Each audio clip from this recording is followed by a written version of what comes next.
1878 black forest, Colorado, जहां pines thick हो गई और भूमि समय के साथ अछूती लग रही थी, थॉमस लैंड्री रैंकर ने अपने लिए यहां एक जीवन बनाया।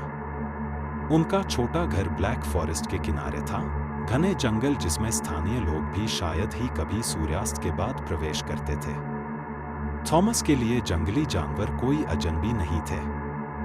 वह रात में कोयोट्स की आवाज़ों को जानता था, बर्फबारी के अचानक आना, हवा में पुरानी लकड़ी का क्रीक। लेकिन हफ्तों तक अपने लापता होने के बाद उसने उन चीज़ों की बात की जिन्हें वह समझा नहीं सकता था। Strange lights, dancing tree tops के ऊपर, फुसफुसाने की आवाज़, जब कोई और पास नहीं था। दोस्तों ने इसे थकावट और लॉन्लीनेस समझकर मजाक में उड़ा दिया। लेकिन एक रात तक वह बिना किसी निशान के गायब हो गया। उनके बेचैन घोड़े खलिहान में बंधे रहे।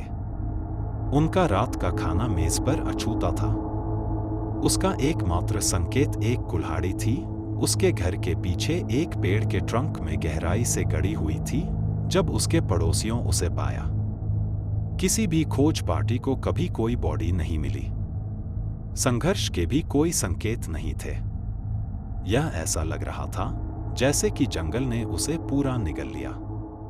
इसके बाद के वर्षों में कई कहानियां सुनी गई कि बहुत से शिकारी अपने स्वयं के शिविरों के यार्ड के भीतर भी अपना रास्ता भूल गए थे। पेड़ों के बीच दिखती हुए फिगर जो बहुत लंबा और पतला, जो मानव नहीं हो सकते। लाइट्स रात में जंगल में झपकती थी, जानबूझकर लोगों को लुभाने के लिए, जब तक कि उन्हें एहसास नहीं हुआ कि वे खो गए थे। ये जगह एक सदी से अधिक समय तक अछूती रही। 1990 के दशक तक, जब एक परिवार, लीज ने यहाँ एक घर बनाया जो थॉमस लैंड्री का था।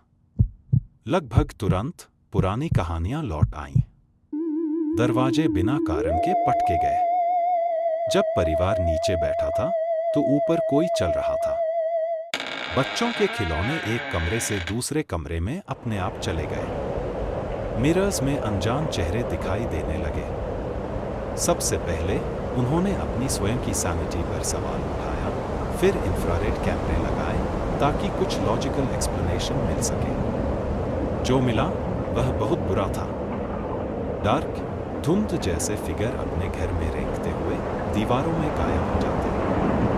रात के अंधेरों में टेप हुए गुटुरल आवाजें, फुसफुसाने की। ये डर इतना गंभीर बढ़ गया कि जांचकर्ताओं ने ऑफिशियली जांच करी।